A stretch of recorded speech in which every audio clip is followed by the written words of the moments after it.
To enable a product for WFS, you have to set it as fulfilled by WFS and update the information on Walmart's side. Go to the catalog, manage catalog and find the product. From Tools, open the Walmart Marketplace page. Click Edit, check the enabled box in the general panel if it's not enabled yet and save the changes. Click on Actions and find and select Enable for WFS. Configure your preferences.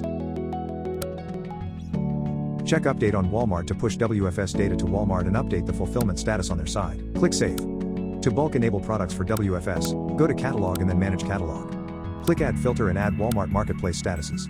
You can use more than this filter to easily find the relevant products. To find unenabled products, set the Walmart Marketplace statuses to Disabled and WFS Disabled. Click Search. Check the boxes on the left to select products.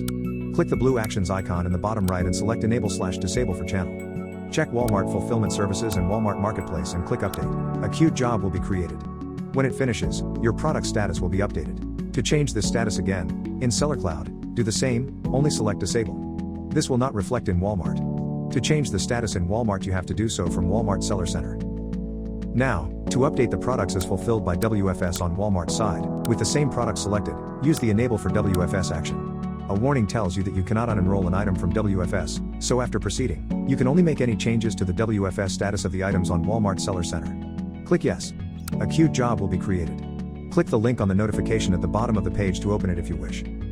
For kit products, you should only enable independent kit products for WFS. WFS inventory will not be saved for all components or main component kits. If you only have component-dependent kits in your catalog, do not change the kit type, as this will change the inventory calculation for all the marketplaces you sell them on.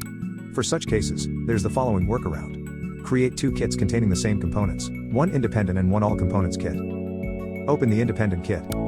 Click on Walmart Marketplace from Tools. Add the same merchant SKU to both kits. Check Enabled and save. Enable the independent kit for WFS, click Actions and select Enable for WFS. Then configure your preferences and click Save. Open the All Components kit, find Walmart Marketplace from Tools, check Enabled and save. Return to the independent kit Walmart Marketplace page, click Actions and select Disconnect from Inventory. The next step is to add the independent kit to WFS Shipment Plans.